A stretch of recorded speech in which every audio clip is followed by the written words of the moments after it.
लोग जो मनु महाराज के 3 जो कन्या थी, आपूति, देवहूति, प्रसूति, और उसके बाद में मनु महाराज के इन कन्या के बाद में 2 बेटा भी हुए। एक का नाम है प्रियव्रत और दूसरे है उत्तानपाद। श्री सुखदेव जी कहते हैं, राजन परीक्षित, प्रियव्रतो उत्तानपादो शतरूपा पतेषु वासुदेवस्य कलया रक्षायां जगते स्थितौ। सुखदेव जी कहते हैं, राजन परीक्षित, मनु महाराज के 2 बेटा थे। एक का नाम था प्रियव्रत और दूसरे का नाम था उत्तानपाद। ये 2 पुत्र थे। अतः भक्तजनों, उत्तानपाद राजा अपनी पत्नी का बहुत ही सम्मान करते हैं, बहुत आदर करते हैं। उत्तानपाद राजा एक बार सुदूर जंगल में भ्रमण करने के लिए चले गए और वहां जाकर के नाई एक राजा की पुत्री को देखा, जिसका नाम था सुरुचि। सुरुचि के प्रति आकर्षण हो गया और सुरुचि के साथ में गंधर्व विधि से और उत्तानपाद राजा ने और उसके साथ में विवाह किया। ये दूसरी शादी है। पहली जो शादी हुई है उत्तानपाद की, वो पत्नी है सुनीति। तो भक्तजनों, सुधन नीति, जिसकी सुंदर नीति है उसे कहते हैं सुनीति। सुरुचि, सुधन रुचि, जो अपनी धन में ही मस्त है, दूसरी से मतलब ही ना रखे, दूसरे से मतलब ही नहीं कोई, उसे कहते हैं सुरुचि। अब तो भक्तजनों, माता सुनीति बड़ी दुखी रहती थी। अब तो जहाँ कहीं भी सत्संग में जाती तो अपने बालक को धुरे को लेकर के जाती। भक्तजनों, माताएं बहनें कथा के अंदर अपने बच्चों को जरूर लाया करें। क्यों? कथा श्रवण करने से बुद्धि विवेक बढ़ता है और अच्छे संस्कार पड़ते हैं बच्चे के अंदर। अब तो मैया सुनीति सत्संग में जाती थी और जहाँ पर भगवान की कथा होती थी वहां भी जाती थी, संतों की बड़ी सेवा किया करती थी। अब तो जब ध्रुवी 4 वर्ष के हो गए तो एक बार संत ने सुनीति से कहा, बेटी बहुत सेवा करती हो, तुम्हारी सेवा में हम बहुत बड़े प्रसन्न हैं, आप वरदान मांग लो, जो मांगोगी वो वरदान आपको देंगे। तो सुनीति कहने लगी है कि मांगू क्या बाबा, मेरी कोई कामना नहीं है, मेरी कोई कामना नहीं। आपको वरदान देना है तो बस आपकी कृपा से संतों का सत्संग मिलता रहे, संतों का संग मिलता रहे, ये वरदान मुझको दे। संत कहने लगे नहीं बेटी कुछ तो तुम मांग लो, मांगना ही पड़ेगा। तो सुनती कहने लगी है तो बाबा साहब एक वरदान दो, मेरी जो सौत है उसका नाम है सुरुचि, उसके कोई बेटा नहीं है, उसके पुत्र हो जाए। देखिए भक्त कामना क्या है कि मुझे तो बेटा है, मेरी तो बेटा है, लेकिन जो सौत है सुरुचि उसका भी पुत्र हो जाए। सुनीति कितना प्रेम करती है, लेकिन सुरुचि सुनीति से प्रेम करती है, वो तो जलती रहती है। अब तो बहनों एक दिन क्या हुआ, धीरे धीरे समय निकलता गया और सुरुचि के भी पुत्र की प्राप्ति हो गई जिसका नाम है उत्तम। अब तो एक दिन उत्तम को लेकर के और राजा उत्तमपाद और खिला रहे थे गोद में लेकर। अब तो जैसे ध्रुव जी ने देखा कि पिताजी की गोद में तुम लोग खेलेंगे, सो ध्रुव जी महाराज चले गए और राजा उत्तानपाद की गोदी में जाकर के बैठ गए। अब तो जैसे ही सुरुचि को मालूम हुआ भक्त लोग कि ये मेरी सौत का लड़का बच्चा उनकी गोदी में, अरे इसका क्या अधिकार है गोदी में बैठने का, अरे बन के लिए जाए तपस्या करके आए और मेरी जैसी माता से गर्भ से जन्म ले तो इसका अधिकार है। तो उत्तानपाद खिला रहे थे और जाकर के सुरुचि पहुंच गई और सुरुचि ने जाकर के नाई और ध्रुव को देख करके एकदम क्रोध आ रहा और कहने लगा कि इसकी क्या मत है बैठने की, क्यों बैठा है इस गोद में। अब तो ध्रुव में एक धक्का मारो, जैसे धक्का मारो तो धक्का मारते गोदी में से नीचे गिर गया ध्रुव चट्टान पर, ध्रुव जी के लग गई। जब लग गई तो ध्रुव जी आज रोते रोते और मैया सुनीति के पास पहुंच गए। जब मैया सुनीति के पास पहुंचे तो सुनीति मैया कहने लगी बेटा वो जैसी अभागन का बेटा है, किसने मारा है, बता क्या कारण है, क्यों रो रहा है।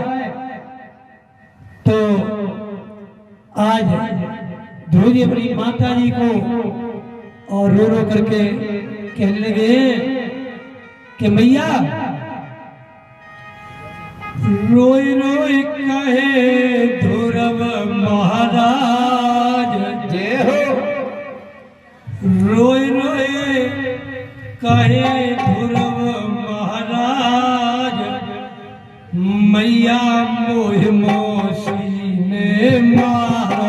रोए रोई कहे ध्रुव महाराज मैया मोह मोसी ने मारो।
गयो मैया बतलाए तेरो छैया पिता पास गयो मैया हो बतलाए रहो तेरो छैया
अब तो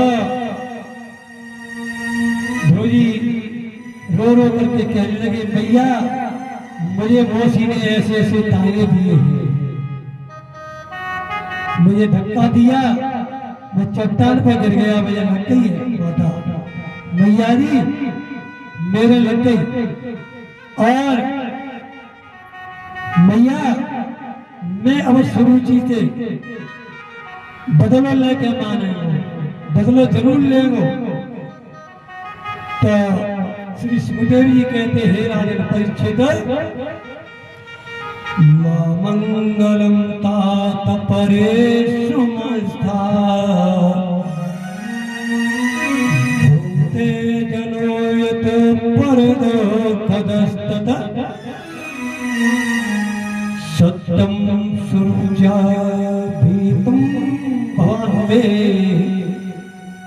यद दुर्भगाया उदर गृहीत।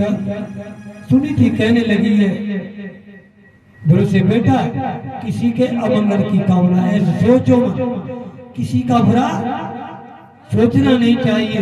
ऐसे ध्रुव को समझाने लगी है, बेटा कभी किसी प्राणी की अमंगल की कामना मत करो। वैसे बेटा जहां तक गलती का सवाल है, एक नहीं तुमने दो गलती करी है।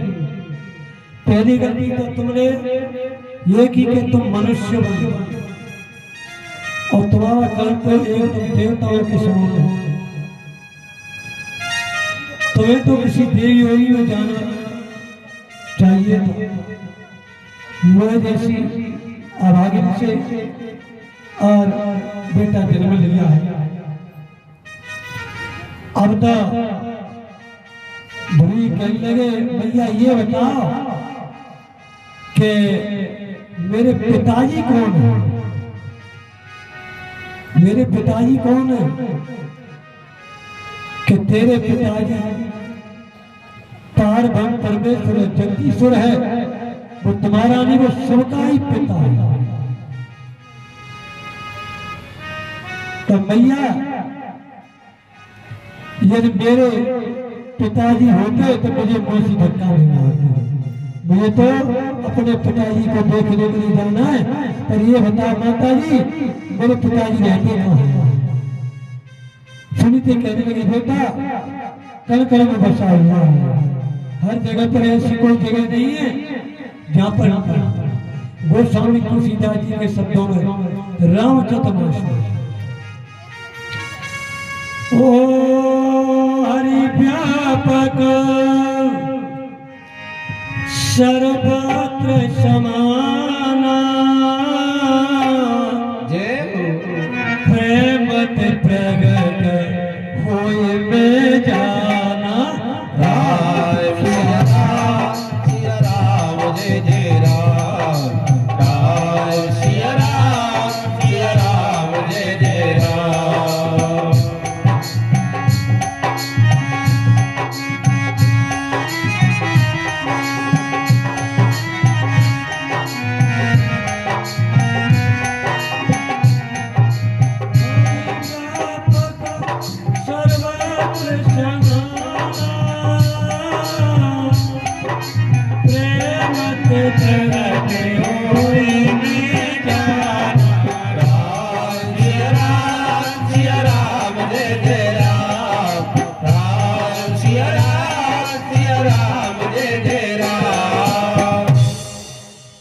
पूरे भक्त वत्सल भगवान की। अब तो मैया सुनती कहने लगी है कि तेरा पिता कण में बस रहा है और प्रेम से प्रकट हो जाता है, हर व्यापक जो व्यापक है सर्वत्र है। अब तो ध्रुव कहने लगे कि मैया मैं तो अब अपने पिताजी को देखने के लिए वन में जाऊंगा। और मैया कहने लगी, पुत्रवती जुवती जगत सोई, रघुपति भगत जास सुत होई। जय जय राम हरे राम सिया राम हरे राम सिया राम हरे कृष्ण हरे कृष्ण सिया राम हरे।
बोले भगवान भगवान की जय हो। पुत्रवती युवती जगत से जिस माँ का बेटा रघुपति भगत ठाकुर जी का गोविंद का भक्त नहीं है, भजन नहीं करता है, तो नतर बांझ भले बात ब्याही। ऐसी माता तो बांझी भले बनी रहे जिसका बेटा भगवान का भक्त होना है। अब तो धोजी कहने लगे कि भैया मैं तो वन में जाऊंगा पिताजी को देखने के लिए, ढूंढने के लिए। जैसे धोजी निकले और तो मैया सुनती रोने लगी, बेटा 5 साल की उम्र है तो कैसे जाएगा वन में। तो आज जैसे निकले तो नाद बाबा मिल गए। नाद कहने लगे, कौन जा रहा है। ध्रुव जी एकदम देखने लगे कि कोई महात्मा जी है। नाद बाबा ने और ध्रुव को अपने पास बुला लिया और कहने लगे, कहाँ जा रहे हैं, कौन हुआ। कहने लगे, मेरा नाम ध्रुव है और क्या कहा रहने वाला हूं। कहाँ जा रहे हो। मैं अपने पिताजी को ढूंढने के लिए जा रहा हूँ वन में। नाथ बाबा कहने लगे, अरे तू छोटा सा बच्चा 5 साल का, अरे वन में भगवान नहीं मिलते, भगवान नहीं रहते वन में। वन में तो शेर बढ़िया रहते हैं, नाश्ता कर जाएंगे। कहाँ जा रहे हैं, बहुत पीछे। धूली कहने लगे, बाबा साहब बुरा न माने तो एक बात कहूं। तो बोलिए। भगवान के भक्त को कोई परेशान नहीं करता है, न शेर न भेड़िया। लेकिन बाबा आपको भगवान में विश्वास नहीं है, आप तो ढोंगी हैं। अरे हमको ढोंगी बता रहा है। नाथ बाबा कहने लगे, हमारी तो भजन करते करते और ये हाथों में ठेठ पड़ गई और हमें तो भगवान परमात्मा मिले ही नहीं, और तू जरा सा बच्चा, अरे तुझे भगवान कैसे मिल जाएगा। धूली कहने लगे, मुझे तो विश्वास है। तो भक्त कैसे विश्वास। गोस्वामी तुलसीदास जी के शब्दों में रामचरितमानस सुनो। जाने बिनु न होए प्रतीति जैसिया राम, बिनु प्रतीति होए नए प्रेमी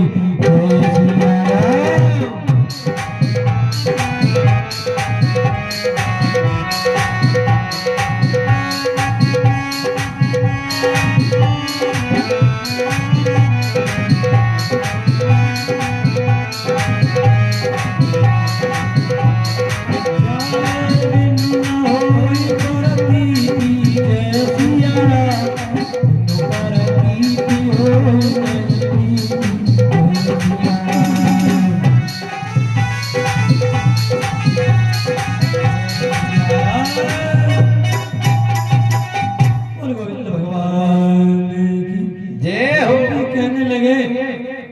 मुझे तो विश्वास है, मुझे तो विश्वास है। जब विश्वास है तो मुझे तो परमात्मा का दर्शन हो जाए। नारद जी कहने लगे कि परीक्षा तो ली जाए, इसकी परीक्षा तो ली जाए, एक पक्का है, भक्त है भगवान का। बेटा ध्रुव कि हाँ बाबा सब बताओ, गुरु बनाया है कोई। ध्रुव जी कहने लगे, मैं तो गुरु नहीं बनाया है कोई महाराज। तो गुरु भी तो भवन थे तरे न कोई, जो ग्रंथ संकर्षम हो, चाहे ब्रह्मा चाहे विष्णु चाहे महेश, बिना गुरु के बिना गुरु दीक्षा के दान पुण्य भी नहीं लगता है। कहने लगे ध्रुव जी बाबा साहब अब यहाँ गुरु कहाँ दे नहीं बताओ, अब तो जल्दी में लगे यहाँ तो तभी दे दे दीक्षा।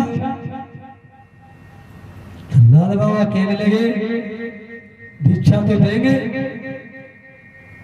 अब तो नारद ज्ञान ददाति थी, नारद जो ज्ञान देता है उसे नारद कहते हैं, और जिसकी बात कभी रद्द नहीं होती है उसकी बात कभी रद्द नहीं होती है, मिथ्या नहीं होती, झूठी होती है। अब तो नारद जी पूछने लगे, सोचने लगे कि तुझे विश्वास है, तुझे विश्वास है कि वरना भगवान मिल जाएंगे। ध्रुव जी कहने लगे हाँ मिल जाएंगे। तो नारद मुनि कहने लगे ये तो तेरी सीढ़ी जाके पक्की है, क्योंकि बात में विश्वास है। अब तो नारद जी हंसने लगे और कहने लगे कि जो सिर भिड़ जाए नाश्ता कर जाएंगे। ध्रुव जी कहने लगे भगवान के भक्त को कोई सिर भिड़िया नहीं खाएगा। नारद जी कहने लगे जाके दूसरी पीढ़ी पक्की है। अब तो नारद बाबा फिर कहने लगे कि ठीक है, लेकिन भूख लगेगी तो आप क्या खाओगे ये बताओ। तो ध्रुव जी कहने लगे कि कभी तो 4 बार 5 बार भूल पा लेता हूँ, और न मिले तो कोई बात भी नहीं है, 2 दिन तक वैसे ही बने रहे। तो नारद बाबा कहने लगे कि मैं यही तो सोच रहा हूँ कि रास्ते में वन में कौन तुझको भोजन देगा, इसलिए लौट जाओ घर के लिए। तो ध्रुव जी कहने लगे हैं क्या सोचत है रे मन मूर्ख, सोच कर तो क्या कर लेगो, जान को देगो अजान को देगो, सुबह का दिन तेरी लेगो। जितने जीव बसे जल थल में, उनकी सुनेगो तो तेरी भी सुनेगो। दांत नहीं तो दूध दियो, अब दांत गए तो का अन्न नहीं दियो। अगर विश्वास है परमात्मा में तो जो दांत नहीं थे जो दूध दिया था, अब दांत है तो अन्न नहीं देगा। भूजी कहने लगे अवश्य मिलेगा, क्योंकि मेरी माँ ने कहा है कि जब बालक जन्म लेता है तो उसके दांत नहीं होते और दूध देता है ठाकुर जी गोविंद। इसलिए ध्रुव जी को अपने पर पूर्ण विश्वास है। अब तो नाथ बाबा ने ध्रुव जी को अपनी गोद में ले लिया, अक्का भर लिया और बड़ा प्रेम करने लगे।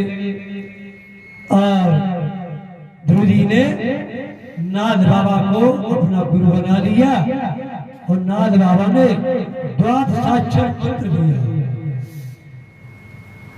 नमो भगवते वासुदेवाय। अब तो नारद बाबा ने ध्रुव जी के कान में द्वादशाक्षर जो मंत्र कह दिया, फूंक दिया।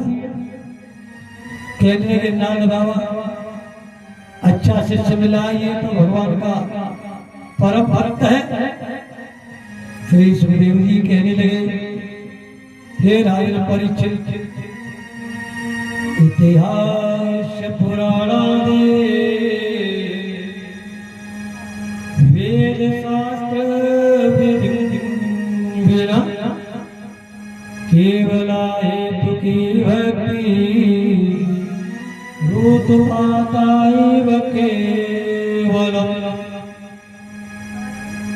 वेदों में शास्त्रों की विधि के बिना मनमुखी जो भक्ति करते हैं उसका फल नहीं मिलता है। अब तो धोई द्वादशाक्षर मंत्र का ओम नमो भगवते वासुदेवाय का जप करते हैं, भजन करते हैं। अब तो ध्रुवी ने यमुना में जाकर के नहीं डुबकी लगाई, स्नान किया। स्नान करने के बाद में 3 बार आचमन किया, केशवाय नमः, माधवाय नमः और नारायण नमः। क्यों? आचमन करने से देह की शुद्धि हो जाती है। एकांत जगह बैठ करके नहीं, बट वृक्ष के नीचे और ध्रुव जी खड़े हो गए, खड़े होकर के नहीं और मंत्र का जाप करने लगे। अब तो ध्रुव जी के भजन का पहला महीना चल रहा है, 3 दिन तक कुछ नहीं खाते और तीसरे दिन शाम को केवल फल को खा करके नहीं और समय को व्यतीत किया। अखंड भजन चल रहा है ध्रुव जी का, ओम नमो भगवते वासुदेवाय। अब दूसरा महीना चलता शुरू हुआ ध्रुव जी का, 6 दिन तक बिल्कुल कुछ भी नहीं खाते और 6वें दिन शाम को केवल वृक्ष के पत्ते लेकर के नाई और पत्तों को ही खा लिया और भगवान का भय कर रहे। ओम नमो भगवते वासुदेवाय। सुखदेव जी कहते हे राजन परिचित, त्रेत्रांते त्रिरात्रांते प्राप्ते कपित बदरासन आत्मवृत्ति अनुसारेण मास नित्य अर्चयन् हरि। ध्रुव जी का अखंड भजन चल रहा है। ध्रुव जी के भजन का अब तक तीसरा महीना आरंभ हुआ। 9 दिन तक कुछ नहीं खाया। अब तो 9 दिन के बाद में अब तो पानी पी करके नहीं जो राम सोई। भजन का चौथा महीना आरंभ हुआ। 12 दिन तक कुछ नहीं खाते और 12वें दिन केवल वायु का आहार करते, वायु का आहार करके नहीं रह जाते। और अब ध्रुव जी के 5वें महीने का भजन का 5वां महीना शुरू हुआ। अपने श्वास को रोक लिया, रोक करके श्वास को ब्रह्मांड में ले धीरे धीरे। अब तो जैसे पूरे ब्रह्मांड की श्वास को रोक लिया तो देवता घबराने लगे, जीव जंतु पशु पक्षी सभी घबराने लगे और ब्रह्मा जी से शिकायत करने लगे कि हमारा तो श्वास अवरुद्ध हो रहा है, दाम घुट रहा है, जान निकल रही है। ब्रह्मा जी के पास पहुंचे तो ब्रह्मा जी ने ध्यान लगाया, परमात्मा का भगवान का ध्यान लगाया तो ब्रह्मा जी से कहा कि मेरा जो परम भक्त है ध्रुव 5 महीने अब तो वो भजन कर रहा है, इसलिए देवता मत करो। अब तो देवता कहने लगे हैं जय हो। ऐसा भगवान का परम भक्त जो कि अखंड भजन कर रहा है। अब तो जब 6वां महीना हो गया तो एक पैर से खड़े हो गए ध्रुव जी और खड़े होकर के नहीं सभी समुद्र हरि रूप बिलो की जय सिया राम। जय हो टिकट कर रहे नयन पटरों की जय सिया राम।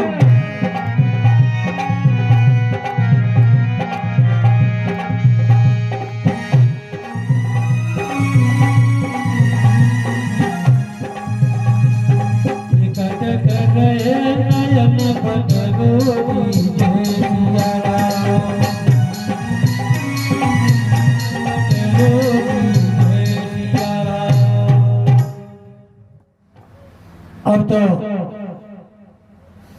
धूरी ने अपना पूर्ण ध्यान अब भगवान की तरफ लगा दिया। आकर के भगवान प्रकट हो गए। बोले विष्णु भगवान की जय हो अब तो जैसे भगवान प्रकट हुए तो ध्रुव जी बोलना नहीं जानते कुछ भी। भगवान कहने लगे हैं कि मेरी आंखों के सामने ये झांकी जो खड़ी हुई देख करके नहीं। अब तो ध्रुव जी घबराने लगे। हड़बड़ा करके आंख खोल करके नहीं देखा तो सामने भगवान नारायण खड़े। अब तो जैसे ही भगवान नारायण का दर्शन हुआ ध्रुव को चतुर्भुज रूप भगवान का ध्रुव जी को दर्शन हुआ। अब तो ध्रुव जी भगवान की तरफ देख रहे हैं। अब भगवान ध्रुव जी की तरफ जो वह देख रहे हैं। 10 मिनट हुए, 5 मिनट हुए, बड़ी देर से देखते देखते भगवान ध्रुव को देख कर मुस्कुराए कि ये कुछ बोलते रही ना, ये क्या हंसने लगे मेरा गोविंद हंसने लगे। अब तो परीक्षित बोले हे राजन प्रभु बड़े कृपालु हैं, क्यों हंसे? तो सुखदेव जी कहने लगे कि बहुत दयालु है, कृपालु है। देख कर कह रहे ध्रुव को और भगवान को हंसी आई। क्यों? कि ये वन में आया है मुझे प्राप्त करने के लिए, लेकिन कुछ बोलता ही नहीं है। अब तो भक्तों ध्रुव जी भी हंस रहे हैं। क्यों? क्या मैं कुछ बोलना जानता ही नहीं, क्या बोलूं मैं भगवान के सामने, बोलना आता नहीं। देवता भी हंसने लगे। क्यों? ऐसा मौका हमें नहीं मिलेगा, ऐसा अवसर हमें नहीं मिलेगा। एक वरदान की लंबी सूची बना लेंगे। और परिचित हंसने लगे हैं कि कितनी कृपा की आपने कि कथा के माध्यम से और झांकी भगवान के हमको दर्शन हुए। बोलो गोविंद भगवान की। अब तो ध्रुव जी कुछ बोलना नहीं जानते तो भगवान ने अपने दिव्य शंख को और ध्रुव जी के गाल से लगा दिया। मूकं करोति वाचालं पंगुलंघयते गिरिं यत्कृपातं वन्दे परमानंदमाधवं। मूकं करोति वाचालं, मूकं गूंगा, जिसकी कृपा से गूंगा भी बोलने लग जाता है। वाचालं पंगुल है। आज जैसी शंख लगाया तो ध्रुव जो है बोलना सीख गए। अब तो ध्रुव पर और भगवान की कृपा बरस रही। अब तो भक्त लोग भगवान कहने लगे ध्रुव जी से कि बेटा वरदान मांगो। अब बताओ आज ध्रुव जी की जगह कोई और हो तो क्या कहते? हे भगवान, हे गोविंद, मौसी ने मुझे धक्का मारा था, मैं बदला चाहता हूं, लेकिन ध्रुव जी ने कुछ भी नहीं कहा था। ध्रुव जी ने कुछ भी नहीं कहा। कहने लगे मुझे मुझे अब आप मेरे सामने खड़े हैं तो वचन मांगने की कोई भी इच्छा नहीं है, लेकिन भगवान तो घटित के वासी है, समझ गए कि ये वरदान नहीं मांग रहा है, लेकिन भगवान कहने मेरी इच्छा बता देने की। तो आज भगवान ने वरदान दिया कि हे ध्रुव 36,000 वर्ष तक आप राज्य करोगे, उसके बाद में और मेरे धाम के लिए आ जाओगे। बोले भक्त और भगवान की जय। अब तो भगवान का दर्शन हुआ। अब ध्रुव जी की तपस्या पूर्ण हुई। ध्रुव जी आज लौटने लगे हैं अयोध्या के लिए। आज इंद्र ने अपना हाथी भेज दिया है, हाथी पर बैठ करके नाई और ध्रुव जी अयोध्या के लिए जा रहे हैं। तो जैसे ही अयोध्या पहुंचे तो देखिए 5 साल का बेटा है, कितना ज्ञान है, हाथी से नीचे उतर करके आ गए। यही तो होता है बुजुर्गों का, माता पिता का सम्मान करना, क्योंकि मैं इतना छोटा हूँ 5 साल का और मैं हाथी पर बैठ करके जाऊंगा तो मेरे बुजुर्ग माता बहने क्या क्या और के पास तो पहले उतर गए। और जैसे ही अयोध्या प्रवेश किया, अपने द्वार पर पहुंचे तो वहां पर भीड़ हुई। आज सुनीति रोने लगी, कहे बेटा जैसे तू गया है तैसे मेरी तो नेत्रों की ज्योति कम हो गई, नेत्रों से कम दिखने लगा है, तेरी याद में रोते कहने लगे भैया अब मैं आया। अब वहां पर सभी बैठे हुए हैं, मौसी बैठी हुई है, लेकिन दर्शन तो केवल भगवान के सुनीति को ही प्राप्त हो रहे हैं और को भगवान दिखाई नहीं दे रहे। अब तो धूली ने 36,000 वर्ष तक राज्य किया। राज करने के बाद में अब तो भक्तों अंतिम समय पर भगवान उसकी तपस्या पर खुशी हुए। आज भगवान के पार्षद विमान लेकर के आए। जब विमान लेकर के आए तो ध्रुवी और उनके माता पिता को विमान में बैठाया गया। और तो ध्रुवी पीछे रह गए। जब सब बैठ गए उसके बाद में ध्रुवी से कहने लगे पार्षद भगवान विष्णु के पार्षद कि आप क्यों नहीं बैठ रहे। तो ध्रुवी जब बैठने लगे तो पीछे की तरफ देखने लगे। पीछे की तरफ क्यों देखने लगे कि कहीं मेरी माता जी तो नहीं रह गई, माता जी तो नहीं रह गई है। जो देखा कि मेरी माता जी भी विमान में बैठी हुई है, तो आज जो है भक्तों ध्रुव को पार्षद लेकर के चले गए। और आज भगवान ने ध्रुव को 2 जगह दी जो हर किसी को नहीं मिलती है, जिसकी उत्तर और पूर्व के कोने में ध्रुव के लिए स्थान सप्तऋषि प्रतिमा दे रहे हैं और ध्रुव को वैकुंठ की प्राप्ति हुई। बोलो भक्त भगवान की। अब भक्तों, हमारे संगीत कलाकार आपको एक भजन सुन कराएंगे।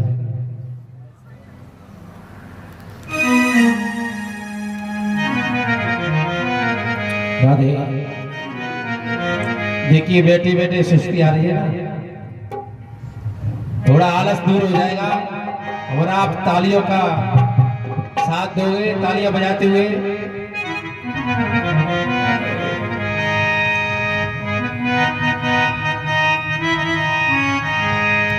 नाराम नाम लिया, ये मूर्ख प्राणी इतना बड़ा हो गया, सारी उम्र तूने कमाई में गुजार दी, वैष्णव की सानी में कमाई गई, माया में कमाई गई, दारू में कमाई गई, सट्टे में कमाई गई, लेकिन कहो तेरे राम को नाम ले हो, कहना मेरा मान ले, सुबह शाम तू प्रभु का भजन कर, 10 मिनट भी करके देख ले, उसका नतीजा मिल जाएगा। ना राम नाम लिया, जय जय, ना कृष्ण नाम लिया, हो मैया तेरे भरी जवानी में, तू डूब के मर जा रे चुल्लू भर पानी में, तू डूब के मर जा रे चुल्लू भर पानी में।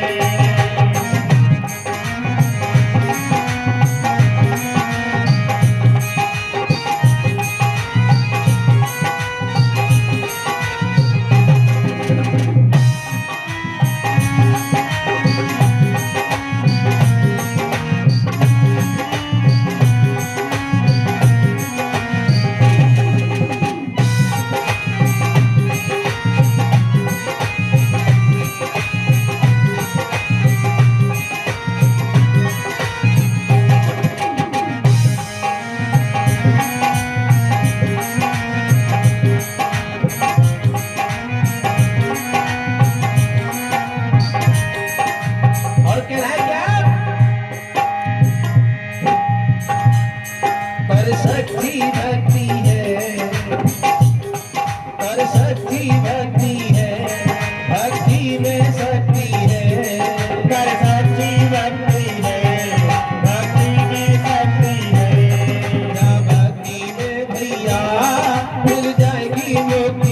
जा रे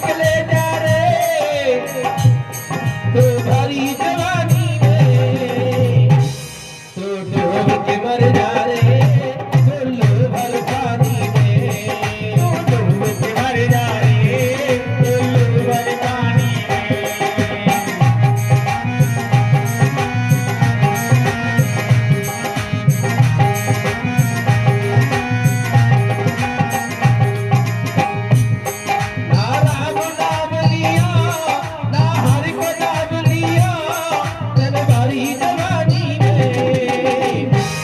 में, डूब के मर जा रे चुल्लू भर पानी में।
तो बजवा लो, कम से कम भगवान की दरबार में। कछु माई माता देखो तो परपति रोटी सी कर रही है, कछु कंडा से थाप रही है, कछु लाला से खिला रही है। कम से कम भगवान की नाम की ऊंचे हाथ उठा के तालियां बजाई जाती है। थोड़ा ताला ऊंचा हाथ उठा के बजाई तालियां तो डूब के मर जा रे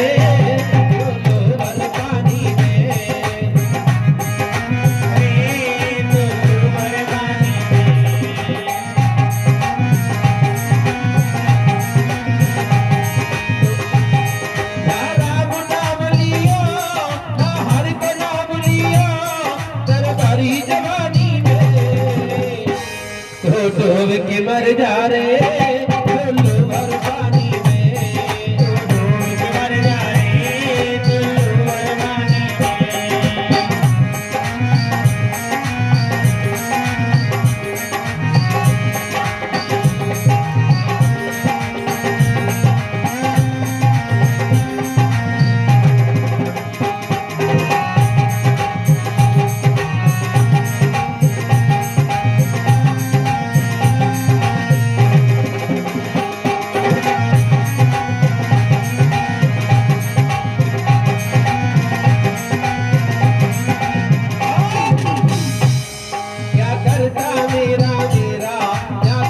नहीं तेरा, करता मेरा मेरा या कुछ भी नहीं है तेरा, क्या करता मेरा मेरा या कुछ भी नहीं है तेरा, करता मेरा मेरा या कुछ भी नहीं है तेरा।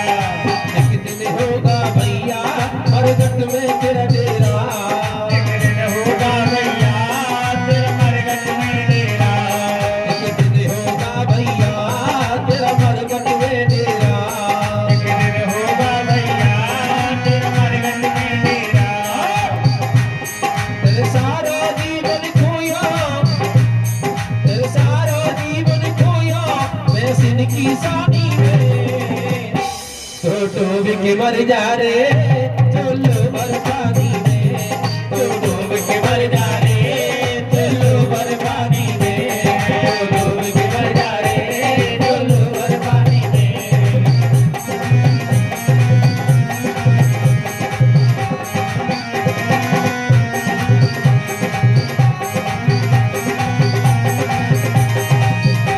नारा बुलियो, नारा बुलियो तेरे भरी जवानी में, तो डूब के मर जा रे टुल्लू भर पानी में, तो डूब के मर जा रे टुल्लू भर पानी में, तो डूब के मर जा रे टुल्लू भर पानी में, तो डूब के मर जा रे टुल्लू भर पानी में। बोलो भक्त वत्सल भगवान की। हाँ तो भक्त लोग पुणे कथा के प्रसंग पर ध्यान दीजिए। अवतार ध्रुव के वंश में ध्रुव के पुत्र हुए उत्कल और उत्कल के बेटा हुए अन्न और उनके बेन और बेन के पृथु और पृथु के अंतर्ध्यान, ये भी सभी नीति में राजा हुए। हवेदान के बेटा हुए प्राचीन बरहित। भक्त लोग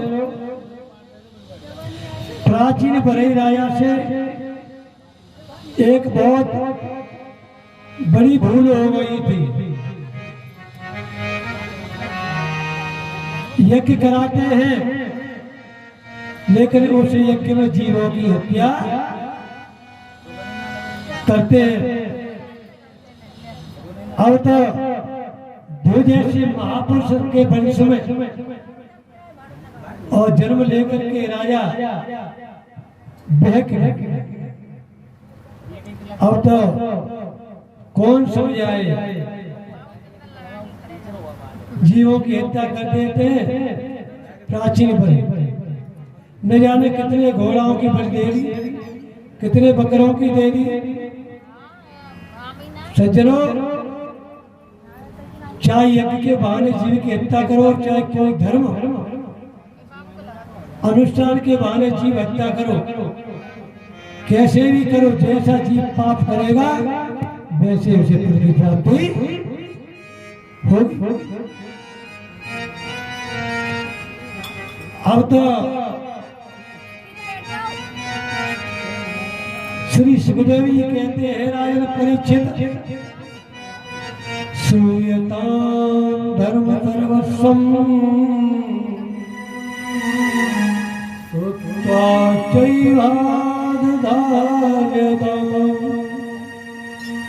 आत्मने प्रतिकूलाने परेषां न समाचरेत। अब तो जैसा बुरा करेंगे तो बुरा फल मिलेगा और अच्छा करेगा तो अच्छा मिलेगा। किसी को जो बुरा कर रहा है वो अपने को अच्छा लगेगा कि अच्छा कर रहा हूं। दूसरे का हित करना सर्वोत्तर धर्म होता है। दूसरे की को कभी पीड़ा नहीं देनी चाहिए, दूसरे को कभी कष्ट नहीं देनी चाहिए। अब तो यज्ञ तो कराई प्राची बरही ने, नाथ बाबा कहने लगे यज्ञ कराने से आपको कुछ शांति मिली है का? तो प्राचीन बड़ी कहने लगे कि यज्ञ तो काफी कराए गए 99 लेकिन शांति ना मिली। तो नारद कहने लगे कि देखो ऊपर, जैसे ऊपर देखने लगे तो हजारों घोड़ा बकरा त्रायमान दिख रहे हैं। कहने लगे नारद जी कि जितने जो जीवों की हत्या किया ना वो ये तुमसे सब बदला ले रहे, सब बदला ले रहे। राजा ने कहा कि नारद जी क्यों बता? अरे मैंने तो पशुओं का आलवेत किया है, मारा नहीं। पशुओं का आलवेत यज्ञ में किया है, उसके आधार पर मैंने तो बलि दी है। अब तो नारद बाबा कहने लगे आलवेत को मरना नहीं कहते, आलवेत को कहते छूना। जैसे लड़की लड़का की शादी होती है तो हम आचार्य लोग, पंडित लोग, ब्राह्मण लोग मंडप के नीचे और हम कहते हैं कन्या के सीधे हाथ के अंगूठे को पकड़ो बस से, तो पकड़ने ही कहते हैं, छूना स्पर्श। अब तो आलवेत का जो अर्थ है वो